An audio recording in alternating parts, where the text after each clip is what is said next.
শরীয়তপুরের নড়িয়া উপজেলার মূল সড়কে সকল ট্রলি, মাহিন্দ্র ট্রাক্টর, নসিমন, করিমন ও ভটভটি চলাচল নিষিদ্ধ করেছে উপজেলা প্রশাসন। 19 এপ্রিল রাতে উপজেলা নির্বাহী কর্মকর্তা আমিনুল ইসলাম বুলবুল স্বাক্ষরিত এক বিজ্ঞপ্তিতে এ তথ্য জানানো হয়।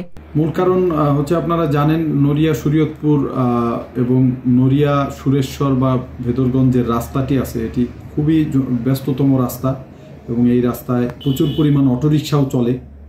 কিন্তু এই নসিমন, করিমন, ভটভটি এই চালকগুলো এত বেশি অদক্ষ এবং এত বেশি দ্রুত গতিতে তারা চালায়, যে কারণে হঠাৎ করে তারা ব্রেক করতে পারে না এবং নিয়ন্ত্রণ হারিয়ে মাঝে মাঝে দুর্ঘটনা ঘটে থাকে এবং ইতিমধ্যে অনেকেই এখানে হতাহত হয়েছে এই রাস্তায়।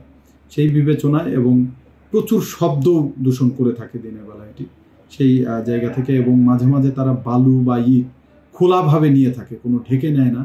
এটি জনদুর্ভোগও তৈরি হয় যাত্রীদের জন্য, যে কারণে আমরা এই দিনের বেলায় এই সময়টার জন্য সম্পূর্ণরূপে চলাচল নিষিদ্ধ করেছি। বিজ্ঞপ্তিতে বলা হয়, সকল ট্রলি, মাহিন্দ্র ট্রাক্টর, নসিমন, করিমন ও ভটভটির চালক ও মালিকদের জানানো যাচ্ছে যে জনস্বার্থে আগামী 21 এপ্রিল সোমবার সকাল 7টা থেকে রাত 8টা পর্যন্ত মূল সড়কে সকল ট্রলি, মাহিন্দ্র ট্রাক্টর, নসিমন, করিমন ও ভটভটি চলাচল নিষিদ্ধ করা হলো। এই আদেশ অমান্যকারীদের বিরুদ্ধে কঠোর আইনানুগত ব্যবস্থা গ্রহণ করা হবে।